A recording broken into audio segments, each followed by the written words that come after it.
Easy study world में आपका स्वागत है, अभिनंदन। आज हम भारतीय इतिहास का एक महत्वपूर्ण टॉपिक मुगल स्थापत्य कला का अध्ययन करेंगे। मुगल स्थापत्य कला की विशेष अगर बात की जाए तो मुगल स्थापत्य कला ईरानी, भारतीय, मध्य एशियाई तथा तुर्की शैली का समन्वय को लेकर स्थापित की गई। तो इस मुगल काल की इस महत्वपूर्ण स्थापत्य कला में बड़े बड़े गुम्बदों का निर्माण किया गया, मेहराबों का निर्माण किया गया। मुगल वंश की जो स्थापना बाबर के द्वारा की गई, तो बाबर से इस स्थापित कला को हम लेते हैं। बाबर के द्वारा पानीपत के मैदान में इब्राहिम लोदी को पराजित किया गया और मुगल वंश की स्थापना की गई। तो इसी के उपलक्ष्य में बाबर के द्वारा पानीपत के मैदान में काबुली मस्जिद का निर्माण किया गया। काबुली मस्जिद का निर्माण बाबर के द्वारा पानीपत के मैदान में किया गया। इसके अलावा बाबर के द्वारा संभल में एक मस्जिद का निर्माण भी करवाया गया। बाबर ने आगरा में नूर ए अफगान नाम का एक ज्यामिति पर आधारित एक बगीचे का निर्माण भी करवाया और इस बगीचे को वर्तमान में आराम बाग के नाम से जाना जाता है। यह आगरा में स्थित है। यह भी माना जाता है कि बाबर अपने साथ चार बाग पद्धति व फवारा पद्धति को लेकर भारत आया। ये दोनों शैलियां ईरानी शैलियां हैं। और चार बाग पद्धति का मतलब यहाँ ये है कि कोई भी बिल्डिंग्स बनाई जाती है, उस बिल्डिंग के चारों तरफ बाग बगीचा लगा दिया जाता है, तो ये चार बाग पद्धति कहलाती है। इसको लाने का श्रेय भी, ये ईरानी शैली है, इसको लाने का श्रेय भी बाबर को दिया जाता है। साथ में ही फवारा पद्धति क्या है? फाउंटेन्स। तो फाउंटेन्स उस समय एक नियम के तहत जो है स्थापित किए जाते थे, क्योंकि देखिए आज इलेक्ट्रिक मोटर से कहीं भी आप फाउंटेन्स निकाल सकते हैं, लेकिन उस प्राचीन समय में एक नियम कायदा जो है लगाया जाता था इसके अंदर, और उससे फाउंटेन्स जो है संचालित किए जा सकते थे। तो ये जो एक नियम था वो बाबर अपने साथ लेकर भारत आया था। तो मुगल स्थापत्य कला में इस तरह की चार बाग पद्धति है, चाहे फाउंटेन्स हैं, चाहे मेहराब है, बड़े बड़े गुम्बद है, ये सब हमको देखने को मिलते हैं। तो बाबर के द्वारा पानीपत के मैदान में एक काबुल मस्जिद का निर्माण करवाया गया, संभल में एक मस्जिद का निर्माण करवाया गया, साथ में नूर अफगान नामक एक बगीचे का निर्माण आराम बाग में करवाया गया था। अब देखिए आगे बढ़ते हैं। बाबर के बाद हुमायूं की सत्ता आई और हुमायूं के द्वारा 1534-35 में दिल्ली के पास में ही एक नया नगर स्थापित किया गया, जिसे दीन पन्हा नामक एक नगर की स्थापना की गई और इसी में एक महल बनाया जिसको दीन पन्हा महल के नाम से जाना जाता है। इसके अलावा अब आगे बढ़ते हैं। इसके द्वारा हुमायूं के द्वारा एक फतेहाबाद हिसार में भी एक मस्जिद का निर्माण करवाया गया था। अब आगे बढ़ते हैं।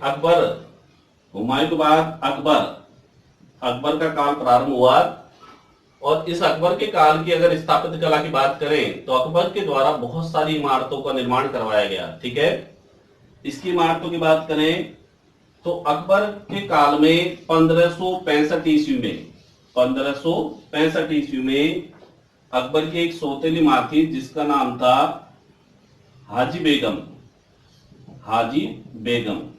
इस हाजी बेगम के द्वारा दिल्ली में हुमायूं के मकबरे का निर्माण करवाया गया। हुमायूं का मकबरा क्या होता है?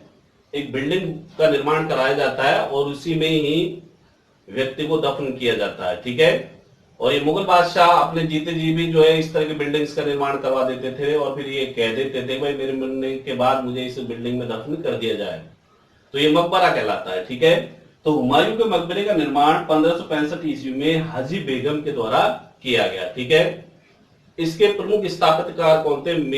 मिर्जा गयास इसके प्रमुख स्थापत्यकार थे। इस हुमायूं के मकबरे की विशेष बात यह है कि इस पर दोहरा गुम्बद बनाया गया है। ठीक है, इस हुमायूं के मकबरे पर दोहरा गुम्बद बनाया गया है साथ में ही इस हुमायूं के मकबरे में मुगल काल के सर्वाधिक लोगों को दफन किया गया है। मुगल वंश के जो लोग थे, शाही वंश के, उनमें सबसे ज्यादा लोगों को किस मकबरे में दफन किया गया? हुमायूं के मकबरे में दफन किया गया, जिसमें दारा शिकोह है, हमीदा बानो बेगम है, फरुख सियर है, इसके अलावा रफीउद्दौला है, रफीउद्दर्जात है। तो ऐसे बहुत सारे मुगल वंश के, राजवंश के लोगों को हुमायूं के मकबरे में दफन किया गया है।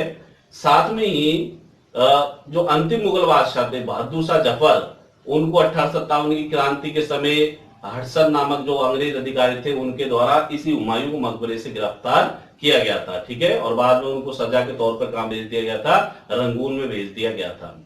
तो वो अंतिम मुगल बादशाह थे, तो उनको जो है कहां से पकड़ा गया था? हुमायूं के मकबरे से पकड़ा गया था। ठीक है, अब अकबर कालीन और महत्वपूर्ण इमारतों की अगर बात करें तो अकबर के काल में दिल्ली के समीप, या सॉरी आगरा के समीप ही एक नया नगर बसाया गया, जिसका नाम था फतेहपुर सीकरी।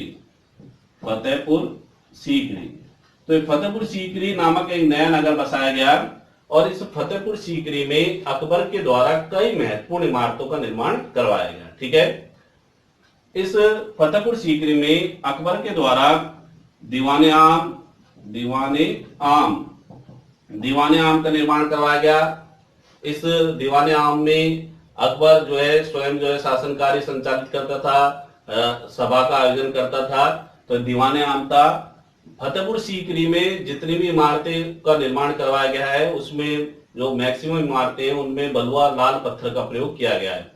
फतेहपुर सीकरी अपने आप में चापाकर व धर्निक शैली का समन्वय इसमें देखने को मिलता है। चापाकर यानी इस्लामी शैली, और धर्निक मतलब हिंदू शैली का समन्वय इसके अंदर देखने को मिलता है। ठीक है, तो इसमें एक तो दीवाने आम बनवाया गया। ठीक है, इसमें राज्यसभा का जो आयोजन किया जाता था, और इसी के समीप ही क्या बनाया गया था? दीवाने खास, इसमें खास लोगों की मंत्रणा के लिए जो है कक्ष का जो निर्माण किया गया था। तो दीवाने आम व दीवाने खास का निर्माण फतेहपुर सीकरी में करवाया गया। फतेहपुर सीकरी जो नगर था, उसकी स्थापना 1569 ईस्वी में अकबर के द्वारा की गई। ठीक है, और 1571 ईस्वी से लेकर 1585 ईस्वी तक ये जो मुगल राजवंश थे, या मुगल जो सत्ता थी, उसकी सत्ता का केंद्र रहा, क्योंकि ये राजधानी रहा। ठीक है, बाद में जो है 1585 से लेकर 1598 तक लाहौर को अकबर के द्वारा अपनी राजधानी बनाया गया था, और उसके बाद आगरा जो है राजधानी रही। तो मुगल बादशाह अकबर के काल में 3 स्थान जो है राजधानी के रूप में देखे गए। तो ये दीवाने आम बनवाया गया, उसके बाद दीवाने खास बनवाया गया। इसके साथ साथ यहाँ पर एक बीरबल महल का निर्माण भी करवाया गया। इसके अलावा यहाँ पर एक जोधाबाई का महल भी बनवाया गया। जोधाबाई का महल का निर्माण भी फतेहपुर सीकरी में अकबर के द्वारा करवाया गया था। इसके अलावा अकबर के द्वारा यहाँ पर एक मस्जिद का निर्माण भी करवाया गया, जिसको जामा मस्जिद के नाम से जाना जाता है। जामा मस्जिद का निर्माण करवाया गया, और इस जामा मस्जिद को बड़ी खूबसूरत ढंग से बनाया गया। बहुत ही महत्वपूर्ण जो है ये फतेहपुर सीकरी की इमारत मानी जाती है, और इसी कारण जो है जामा मस्जिद के बारे में एक इतिहासकार है फर्गुसन के द्वारा ये कहा गया है कि जामा मस्जिद के बारे में ये कहा गया है कि पत्थर में रूमानी कथा, इसको जो है पत्थर में रूमानी कथा कहा गया, किसको? जामा मस्जिद को। ठीक है, इसके अलावा जैसे जोधाबाई का महल बनवाया गया। जोधाबाई के महल में गुजराती प्रभाव जो है, गुजराती शैली जो है देखने को मिलती है, क्योंकि इस महल का निर्माण जो है गुजरात से आए हुए कारीगरों के द्वारा किया गया था। ठीक है, इसके अलावा ही फतेहपुर सीकरी में तुर्की सुल्ताना का भी एक महल बनवाया गया, और इसके निर्माण में पंजाब के कारीगरों को बुलाया गया था, इसलिए पंजाब शैली पर आधारित है। और इसके बारे में तुर्की सुल्ताना का जो महल है, इसके बारे में पर्सी ब्राउन एक इतिहासकार है, पर्सी ब्राउन ने इसके बारे में कहा है कि ये मुगल कालीन जो है स्थापत्य कला का क्या है? मोती है। ठीक है, तो ये महत्वपूर्ण जो है कुछ कोटेशंस भी अपन बीच में लेते जा रहे हैं, और ये परीक्षा की दृष्टि से बड़ी महत्वपूर्ण मानी जाती है। ठीक है, इसके अलावा इस फतेहपुर सीकरी के अंदर इसके अलावा कई इमारतों को निर्माण करवाया गया, जिसमें एक मरियम का महल है। इसके अलावा एक बुलंद दरवाजा, बुलंद दरवाजा, बुलंद दरवाजा का निर्माण भी किसके द्वारा करवाया गया? अकबर के द्वारा करवाया गया। अकबर के द्वारा गुजरात विजय के उपलक्ष्य में बुलंद दरवाजे का निर्माण फतेहपुर सीकरी में करवाया गया। ठीक है, ये जो दरवाजा ये जमीन से 176 फीट ऊंचा है। ठीक है, जमीन से 176 फीट ऊंचा जो ये बुलंद दरवाजे का निर्माण करवाया गया। लाल बलुआ पत्थर का इसमें इस्तेमाल किया गया है। साथ में ही इसमें अर्ध गुंबदीय शैली व चापाकर स्कंद शैली का प्रयोग इसके अंदर देखने को मिलता है। तो ये बुलंद दरवाजा है जिसके निर्माण में 1602 ईस्वी में इसका निर्माण पूर्ण किया गया। और ये गुजरात विजय के उपलक्ष्य में, गुजरात का अभियान जो है अकबर का सबसे द्रुतगामी अभियान माना जाता है। तो इसके विजय के उपलक्ष्य में अकबर के द्वारा फतेहपुर सीकरी में बुलंद दरवाजे का निर्माण भी करवाया गया था। इसके अलावा अकबर के द्वारा फतेहपुर सीकरी में शेख सलीम चिश्ती जो चिश्ती संप्रदाय के एक जो है सूफी संत थे, तो उनकी दरगाह का भी जो है यहाँ पर निर्माण करवाया गया था और उसमें लाल पत्थरों का प्रयोग किया गया। हालांकि जहांगीर के द्वारा इन लाल पत्थरों को हटाकर यहाँ पर संगमरमर का जो है प्रयोग किया गया था। तो ये अकबर के काल की कुछ इमारतें। इसके अलावा अकबर के द्वारा 1571 ईस्वी में 1581 ईस्वी में अटक में किले का निर्माण करवाया गया। इसके अलावा 1583 ईस्वी में इलाहाबाद में भी एक किले का निर्माण करवाया गया। और इसके अलावा अकबर के द्वारा आगरा में भी एक किले का निर्माण करवाया गया जिसको आगरा का लाल किला कहा जाता है। इस अकबर के द्वारा इस आगरा के लाल किले में कई महत्वपूर्ण इमारतों का निर्माण करवाया गया जिसमें जहांगीर का महल भी प्रमुख महल है। ठीक है, तो ये अकबर के काल की महत्वपूर्ण जो है इमारतें हैं। इसके अलावा और भी है 1585 में अकबर के द्वारा लाहौर में भी एक किले का निर्माण करवाया गया था। तो अकबर के काल में बहुत सारी इमारतों का निर्माण करवाया गया। अकबर की जो इमारतें मुख्य रूप से फतेहपुर सीकरी में देखने को मिलती है। अब देखिए आगे बढ़ते हैं। अकबर के काल की महत्वपूर्ण इमारतों के बाद अब आगे बढ़ते हैं। तो देखिए अकबर के बाद जहांगीर का शासन कार्य प्रारंभ हुआ। ठीक है, और जहांगीर के द्वारा भी कई महत्वपूर्ण इमारतों का निर्माण करवाया गया। जहांगीर कालीन महत्वपूर्ण इमारतों की अगर बात करें तो देखिए एक तो सिकंदरा, आगरा के समीप ही सिकंदरा नामक स्थान पर जहांगीर के द्वारा अकबर के मकबरे का निर्माण करवाया गया था। ठीक है, अब ये जो अकबर का मकबरा बनवाया गया इसकी विशेष बात यह है कि इस मकबरे पर गुम्मद का निर्माण नहीं किया गया। तो ये गुम्मद विहीन मकबरा, गुम्मद विहीन, तो गुम्मद विहीन मकबरा किसका माना जाता है? अकबर का माना जाता है। ठीक है, किसी भी गुम्मद का इस पर निर्माण नहीं करवाया गया, इसलिए गुम्मद विहीन मकबरा माना जाता है। इस मकबरे के चारों ओर जो है ऊंची ऊंची जो है मीनारों का निर्माण करवाया गया। जिस तरह से ताजमहल में मीनारें हैं चारों तरफ, इस तरह से 4 मीनारों का निर्माण इस अकबर के मकबरों के चारों ओर करवाया गया था। ठीक है, तो ये अपना आप में एक महत्वपूर्ण इमारत है। इसका निर्माण जहांगीर के द्वारा आगरा के समीपी सिकंदरा नामक स्थान पर किया गया था। आगरा के पास में या आगरा में ही एक नूरजहां जो कि जहांगीर की पत्नी थी, तो नूरजहां के जो पिता थे उनका नाम क्या था? एतमाद दौला, जिसको ग्यास बेग इनका असल में नाम था। एतमाद दौला की इनको उपाधि दी गई थी किसके द्वारा? जहांगीर के द्वारा। तो एतमाद दौला का मकबरा नूरजहां के द्वारा कहां स्थापित किया गया? आगरा में। ठीक है, आगरा में ये बनवाया गया। और इस मकबरे की विशेष बात यह है कि इसमें पितराडूरा शैली का प्रयोग किया गया है। पितराडूरा शैली क्या है? तो देखिए इस शैली का सबसे पहला प्रयोग जो है किस में देखने को मिलता है? एतमाद दौला के मकबरे में देखने को मिलता है। और ये मकबरा कहाँ है? आगरा में स्थित है। तो इस मकबरे में पितराडूरा शैली का प्रयोग किया गया है, पेट्राडोरा शैली का प्रयोग किया गया है। इस पेट्राडोरा शैली को पहले समझने का प्रयास करते हैं। तो इसमें क्या है, जैसे कोई संगमरमर का टुकड़ा लिया गया, उसमें छेद इस तरह से किए गए और इसमें हीरे जवाहरात बहुमूल्य जो है रत्न लगा दिए गए। तो ये पेट्राडोरा या पितराडोरा शैली जो है कहलाती है। तो इसका प्रयोग जो है किसके अंदर किया गया है? एतमाद दौला के मकबरे में किया गया है, जिसका निर्माण जहांगीर के काल में नूरजहां के द्वारा करवाया गया था। क्योंकि जो एतमाद दौला थे यानी ग्यास बेग नूरजहां के क्या थे? पिता थे। ठीक है, अब देखिए आगे बढ़ते हैं। इसके साथ साथ ही जो जहांगीर है, जहांगीर का जो मकबरा है उसका निर्माण लाहौर में करवाया गया। लाहौर में इसका निर्माण कार्य असल में जहांगीर के काल में प्रारंभ हो चुका था, लेकिन जहांगीर इसको पूर्ण नहीं कर पाया। बाद में नूरजहां के द्वारा इसका निर्माण कार्य पूर्ण किया गया। तो लाहौर में ही, लाहौर के समीप सादरा नामक स्थान पर जहांगीर के मकबरे का निर्माण करवाया गया। यहीं पर नूरजहां का भी मकबरा स्थित है। ठीक है, अब देखिए आगे बढ़ते हैं और अब आता है शाहजहां का काल। ठीक है, और शाहजहां का काल आप सभी जानते हैं स्थापत्य कला की दृष्टि से क्या माना जाता है, स्वर्ण काल माना जाता है, स्वर्ण काल। ठीक है, भारतीय इतिहास में स्थापत्य कला की दृष्टि से स्वर्ण काल किसका माना जाता है, शाहजहां के काल का माना जाता है।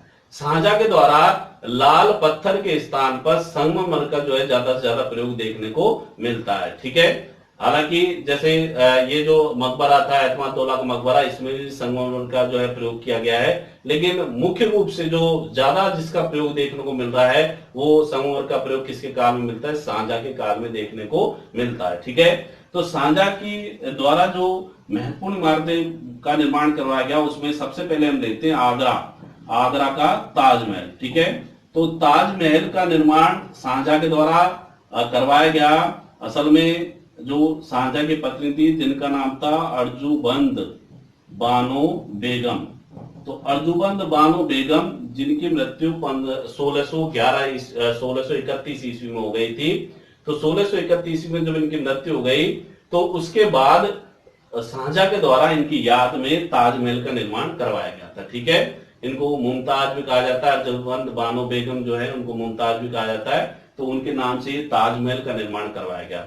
इस ताजमहल के निर्माण में लगभग 22 वर्ष का समय लगा, 22 वर्ष का। ठीक है, और लगभग 9 करोड़ रुपए जो है इसमें व्यय किया गया और इसका निर्माण कार्य जैसे 1631 से प्रारंभ हुआ और 1653 में जाकर इसका निर्माण कार्य पूर्ण हुआ। ठीक है, इसके जो प्रमुख स्थापत्यकार थे वो कौन थे, अहमद लाहौरी, अहमद लाहौरी, अहमद लाहौरी इसके क्या थे, प्रमुख स्थापत्यकार थे। और शाहजहां के द्वारा इनको एक उपाधि प्रदान की गई थी, इनको क्या कहा गया, नादिर, नादिर उल असरार, नादिर उल असरार की उपाधि किनको दी गई थी, शाहजहां को जो है किसके द्वारा, शाहजहां के द्वारा किसको दी गई थी, अहमद लाहौरी को प्रदान की गई थी। इसके अलावा इस ताजमहल का जो प्रमुख जो मिस्त्री है उसका नाम क्या था, उस्ताद ईसा खान, उस्ताद ईसा खान इसका प्रमुख मिस्त्री माना था, ईसा खान। ठीक है, इसके अलावा शाहजहां ने क्या किया, आगरा के किले में जो भी इमारतों का निर्माण करवाया गया था किसके द्वारा, अकबर के द्वारा, उनमें लाल बलुआ पत्थर का प्रयोग किया गया था। तो उनको पत्थरों को हटवाकर इसके द्वारा क्या किया गया था, संगमरमर का जो है प्रयोग किया गया। ठीक है, और यहाँ पर दीवाने आम, दीवाने खास जो है उनमें संगमरमर का जो है प्रयोग किया गया। इसके अलावा इसने मोती मस्जिद का निर्माण करवाया। इस आगरा के किले में ही एक मोती मस्जिद का निर्माण भी जो है किसके द्वारा करवाया गया, शाहजहां के द्वारा करवाया गया। शाहजहां के द्वारा ही आगरा में एक और मस्जिद का निर्माण करवाया गया जिसको कहते हैं नगीना मस्जिद। तो नगीना मस्जिद का निर्माण भी जो है किसके द्वारा करवाया गया, आगरा में शाहजहां के द्वारा करवाया गया था। इसके अलावा इस शाहजहां की एक पुत्री थी जिसका नाम था जहांआरा, जहांआरा। तो जहांआरा के द्वारा आगरा में एक मस्जिद का निर्माण करवाया गया।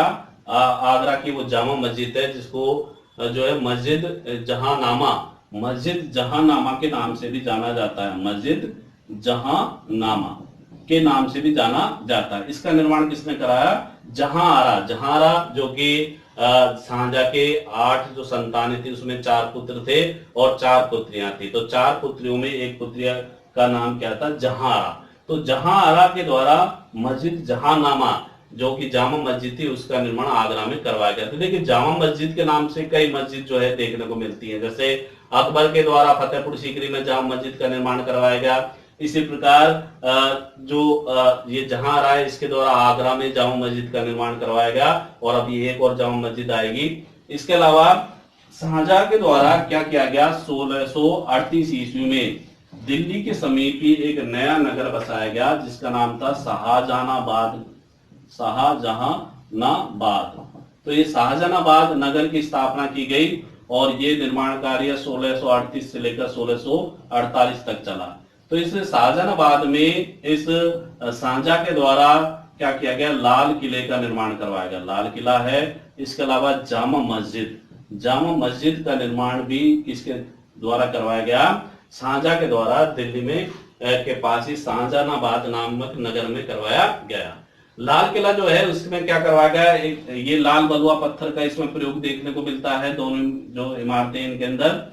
और इस लाल किले में क्या बनवाया गया, दीवाने आम वही है जिसके अंदर जो है बैठकर शाहजहां बैठा करता था, तो दीवाने आम है, इसमें जो है दरबार का आयोजन किया जाता था। और उसके समीप ही जो है एक विशेष मंत्रणा कक्ष बनाया गया जिसको कहते हैं दीवाने खास। ये लगभग सभी जो है किलों और महलों के अंदर दीवाने आम या दीवाने खास नाम के बड़े बड़े जो है हॉल बनाए जाते थे और इनमें इस तरह से राज दरबार का आयोजन किया जाता था। ठीक है, तो दीवाने आम या दीवाने खास का निर्माण करवाया गया। इस दीवाने आम में एक जो एक क्या रखा जाता था, तख्ते ताउस या मयूर सिंहासन जिसे कहा जाता है। तो मयूर सिंहासन या तख्ते ताउस के पहले एक बात और बता देते हैं, लाल किले का जो एक स्थापत्यकार था उसका नाम था अहमद अमीर।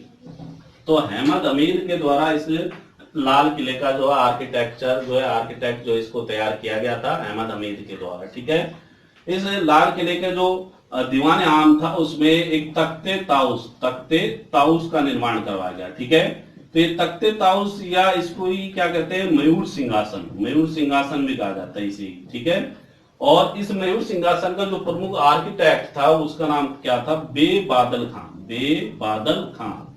तो बेबादल खां के द्वारा एक सिंहासन का निर्माण करवाया गया और इस सिंहासन पे ही क्या लगाया गया था, कोहिनूर हीरा लगवाया गया। ठीक है, कोहिनूर हीरा आपको पता है बड़ा ही जो है प्रसिद्ध हीरा है, जिसको सबसे पहले अलाउद्दीन खिलजी ने दक्षिण भारत के अभियान पे मलिक काफूर को जब भेजा गया था, तो मलिक काफूर को जो है वारंगल से जो है ये हीरा प्राप्त हुआ, कोहिनूर हीरा। ठीक है, तो कोहिनूर हीरे को जो है इस मयूर सिंहासन या तख्ते ताउस में लगाया गया था, दीवाने आम में इसको रखा गया। ठीक है, दीवाने खास में भी जो है एक जो बनाया गया दीवाने खास बहुत ही सुंदर बनाया गया। इसकी जो छत है वो चांदी से बनाई गई है। ठीक है, चांदी से बनाई गई है, इसमें बेशकीमती जो है हीरे जवाहरातों का प्रयोग किया गया है। तो ये दीवाने खास है। ठीक है, इस दीवाने खास की ही एक दीवार है जिसपे ये लिखा गया है, वरूबी जमीनस्ते अमीनस्ते। अगर दुनिया में कहीं स्वर्ग है तो यही है और यही है। ये एक बात जो है किसके अंदर लिखी गई है, दीवाने खास के अंदर लिखी गई है। दीवाने खास में बात लिखने का महत्वपूर्ण जो बात ये निकलते वो यही है कि ये अत्यंत सुंदर बनाया गया, इस कारण जो है इसको एक स्वर्ग की सी जो उपमा जो है दी जाती है। ठीक है, इसके अलावा जामा मस्जिद का निर्माण भी दिल्ली के अंदर किसके द्वारा किया गया था, शाहजहां के द्वारा किया गया था। ठीक है, अब देखिए इसके अलावा आगे बढ़ते हैं। अब आता है औरंगजेब का काल। ठीक है, तो देखिए औरंगजेब का जो काल है इसमें आप सभी जानते हैं कि औरंगजेब के द्वारा स्थापत्य कला पे कुछ ज्यादा जो है फोकस नहीं किया गया, क्योंकि औरंगजेब का जो काल रहा वो साम्राज्य विस्तार का एक काल रहा। ठीक है, मैक्सिमम जो समय था औरंगजेब का वो दक्षिण भारत के अभियानों पर ही जो है व्यतीत हो गया, और इसलिए जो है औरंगजेब के लिए दक्षिण को क्या कहा जाता है, नासूर कहा जाता है। ठीक है, फिर भी जो है औरंगजेब के द्वारा एक तो लाल किला जो था दिल्ली के अंदर, लाल किला, इसके अंदर औरंगजेब ने क्या बनवाया था, एक मोती मस्जिद का निर्माण कराया, मोती मस्जिद। ठीक है, अब देखिए मोती मस्जिद, एक ये मोती मस्जिद है लाल किले में, इसका निर्माण किसने करवाया, औरंगजेब ने कराया। ठीक है, लेकिन एक मोती मस्जिद और हमने भी बात की थी, वो शाहजहां के द्वारा आगरा में जो है निर्मित की गई थी। इसके अलावा इसके द्वारा एक मकबरे का निर्माण करवाया गया, कहां पर, औरंगाबाद महाराष्ट्र में। ठीक है, औरंगाबाद कहां है, महाराष्ट्र में। तो औरंगाबाद महाराष्ट्र में एक इसके द्वारा मकबरे का निर्माण करवाया गया। वो असल में इसकी पत्नी थी जिसका नाम था रबिया उद दुर्रानी, ये औरंगजेब की पत्नी थी। तो इसकी याद में 1679 में औरंगजेब के द्वारा दक्षिण भारत में एक मकबरे का निर्माण करवाया गया, जिसको बीबी का मकबरा भी कहा जाता है। बीबी का मकबरा इसे कहा जाता है। इस मकबरे की जो शान शक्ल है वो कैसे बनाई गई, ताजमहल जैसी बनाई गई है। ठीक है, और इसकी चूंकि शान शक्ल ताजमहल जैसी, इसलिए इसको क्या कहा जाता है, दक्षिण का ताजमहल कहा जाता है, या ताजमहल की पूर्ण नकल भी इसको जो है कहा जाता है। ठीक है, तो इस तरह से एक तो मोती मस्जिद का निर्माण करवाया, इसके साथ साथ ही बीबी का मकबरे का निर्माण भी किसने करवाया? औरंगजेब के द्वारा करवाया गया था। साथ में ही औरंगजेब के द्वारा ही लाहौर में एक बादशाही मस्जिद का निर्माण भी करवाया गया था। तो ये औरंगजेब के काल की कुछ महत्वपूर्ण इमारतें हैं। तो साथियों, इस तरह से स्थापत्य कला से जुड़ी हुई जो महत्वपूर्ण बातें हैं, महत्वपूर्ण तथ्य हैं, उनको हमने इसमें टॉपिक में लेने का जो है प्रयास किया है ज्यादा से ज्यादा। और इसमें जो भी तथ्य हमने लिए हैं वो अपने आप में परीक्षा की दृष्टि से महत्वपूर्ण है। तो इस तरह से आज का ये टॉपिक यहाँ समाप्त होता है।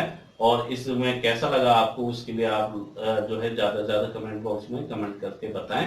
धन्यवाद।